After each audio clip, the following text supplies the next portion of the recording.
আত্মীয়ের তালিকায় রক্ত সম্পর্কীয় যাদের সাথে আপনার ব্লাডের কানেকশন আছে, এই রক্ত সম্পর্কীয় আত্মীয়দের মধ্যে সবচেয়ে অবহেলিত আত্মীয়ের নাম হলো ফুফু। সবচেয়ে অবহেলিত আত্মীয়ের নাম কি?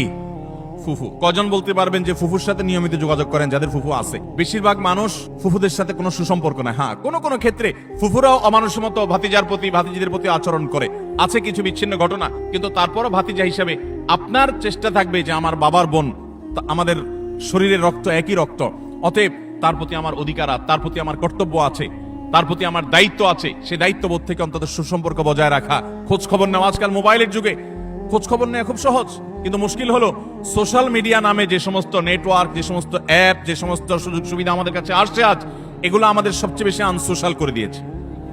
এই সোশ্যাল মিডিয়া আমাদের এক একজনের 5,000 করে বন্ধু তালিকায় আছে। অনেকের এই 5,000 ফুল।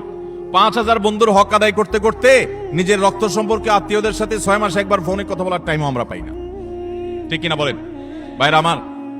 আপনার এই ফেক বন্ধু, কাগজে বন্ধু, ফেসবুকীয় বন্ধু, কোরআন এবং হাদিসের আলোকে এদের কোনো হক আপনার কাছে সে অর্থে?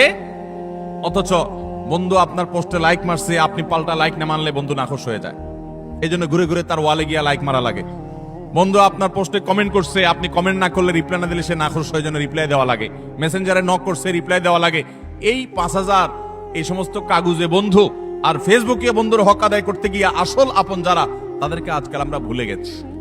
আল্লাহ তাআলা আমাদেরকে আত্মীয় স্বজনের হক আদায় করার তৌফিক দান করুন। আপনি আপনার রক্ত সম্পর্ক আত্মীয়দের সাথে খোঁজ খবর রাখতে হবে। আপনার খালা আপনার রক্ত সম্পর্কীয় আত্মীয়, আপনার মামা আপনার রক্ত সম্পর্কীয় আত্মীয়, আপনার চাচা আপনার রক্ত সম্পর্কীয় আত্মীয়।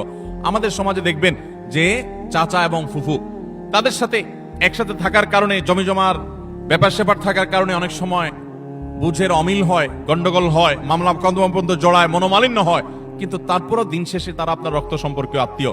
আপনি একজন মুসলমান হিসেবে তাদের সাথে সম্পর্ক ছিন্ন কখনো করতে পারবেন না, কোনো যুক্তিতে না।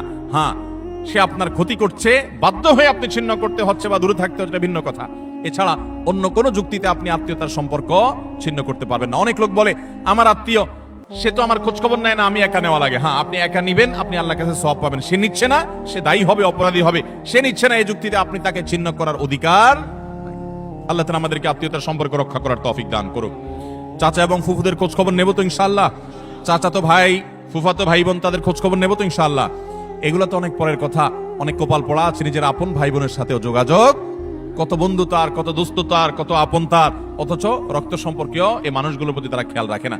নবী করিম সাল্লাল্লাহু আলাইহি ওয়াসাল্লাম বলেছেন, আল্লাহ রাব্বুল আলামিন হাদিসে কুদসিতে বলেছেন যে ব্যক্তি আত্মীয়তা